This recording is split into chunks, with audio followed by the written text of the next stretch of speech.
Dynamic Masked Self-Distillation Approach for Robust Trajectory Prediction, présenté dans la conférence ECCV 2024. Le sommaire contient une introduction, la description du problème, contribution de l'article, l'architecture de dataset, les résultats et la conclusion. Introduction. On veut prédire les trajectoires des véhicules pour une meilleure représentation des mouvements des véhicules et leur dynamique à travers le modèle de représentation. Mais ces modèles-là manquent une capacité de généralisation. La description du problème. Ici, on a une sous-optimalité de représentation de trajectoire, c'est-à-dire on représente les scènes dans la trajectoire de la véhicule de façon uniforme. Donc on n'attribue pas plus d'importance pour la scène qui est la plus complexe, comme une voiture qui dépasse une autre voiture, qui est significative pour représenter le mouvement de la véhicule. La contribution de l'article a introduit la notion d'échantillonnage dynamique, dynamic sampling, proposer une approche de masked self-distillation, améliorer la performance sur les benchmarks des datasets existants. L'architecture va aborder en deux parties. Pour la première partie, Dynamic Sampling, son principe est de choisir un nombre de tokens qui sont représentatifs des situations complexes dans la scène. Et donc, au début, on encode la scène à travers un tokenizer pour obtenir les embedding tokens. Et pour le réseau de Dynamic Sampling, il est constitué d'un multi-head attention, puis d'un réseau phi MLP et d'un softmax pour avoir le résultat une distribution de probabilité, qui est dans ce cas une distribution catégorique, où chaque catégorie représente un token avec un nombre total de n tokens. Pour la partie sampling, on introduit un ratio de tokens visibles. On pourra voir dans la sortie n fois un nombre de tokens visibles et le reste des tokens masqués. Comme on voit ici, les tokens visibles sont issus de ce réseau et de sampling, représentent les scènes les plus complexes, comme ces deux-là, les 2 et le 4, représentent deux parties de la scène où un véhicule dépasse une autre. Donc c'est bon. Et pour la deuxième partie, Masked Self-Distillation,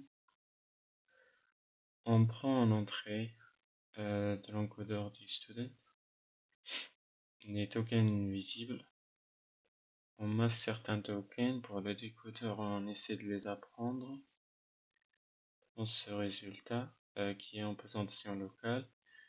Et on prend le résultat de représentation globale de la scène par le teacher pour avoir un LSMD ici qui est une erreur de cross entropy. Et pour cette partie, on a abordé une erreur LR qui n'est pas comme d'habitude dans les réseaux de neurones. On apporte une minimisation de l'erreur, mais ici on essaie de maximiser une fonction objective de reinforce qui est un algorithme ou une méthode de renforcement de type gradient politique.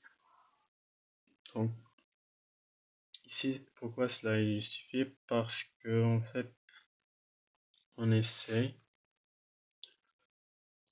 les tokens, essaie de représenter les tokens les plus significatifs qui représentent les situations complexes. Dans ce cas, l'erreur de reconstruction pour ces tokens-là est très grande, alors que les tokens les plus simples ont une erreur plus faible. Donc en maximisant ça, cela permet de mieux identifier les tokens les plus importants. pour représenter le trajet. Et après, pour le L overall, qui combine les deux, LR et lambda et LSMD, où lambda est un ratio de distillation qui permet de combien on veut obtenir le résultat de distillation de ce réseau. Et aussi la LS eta, ici elle utilise la maximisation ici, LR, parce qu'en fait le sampling est un objectif qui est non différentiel, alors que la fonction objectif de reinforce est différentielle. On utilise ça pour présenter les tokens masqués.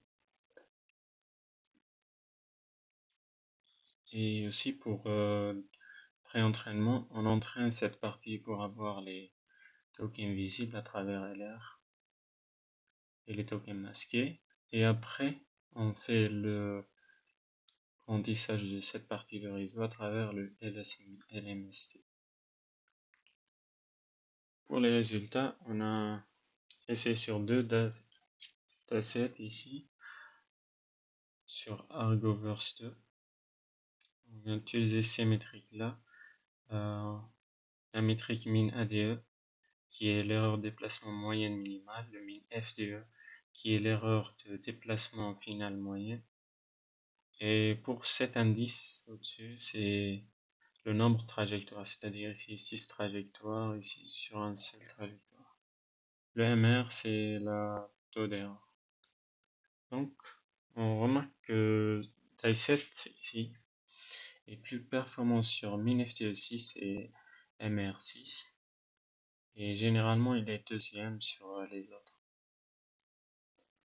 avec une amélioration de 8% sur MinFTE, leur amélioration.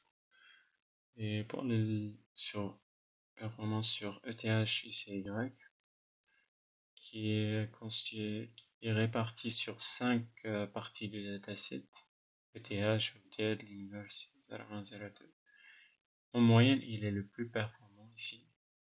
Et la meilleure performance sur ZARA 1, il dépasse Eggmotion, par exemple 0.17, passe au 18, et ici par exemple 0.46, meilleur que celle de 0.61, 10e modèle. Et aussi, on a essayé de voir leur généralisation sur d'autres données. Donc on remarque que DICET dépasse celui de Forecast MAE, de 17% sur le min FTE. Ici, le Forecast MAE utilise aussi le masquage, mais n'utilise pas la procédure de distillation dynamique. Pour la généralisation sur la validation de l'ETH, CY aussi, on remarque qu'il y a une amélioration de 12% sur min ADE, SARA 2, et aussi 10% sur min FTE. Aussi sur le hôtel, il est bien performant, meilleur que le groupe net avec 1,77 par rapport à 1,8. Dans l'article, on a essayé de faire une étude d'ablation, par exemple le ratio de masquage.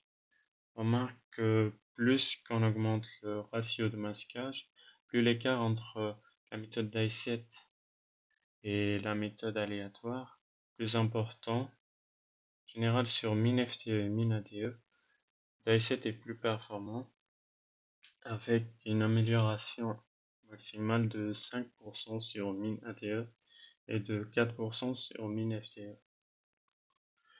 Pour l'impact distillation, on marque que lambda est 1 exposant moins 1 est le meilleur ici pour minimiser le min FTE et min ADE avec une amélioration de 12% sur min FTE. Et enfin, comme conclusion, l'approche DICET permet une représentation plus efficace trajectoire avec une généralisation plus importante en utilisant une technique dynamic sampling et mask self-distillation. Disons les tokens qui sont plus représentatifs des mouvements complexes.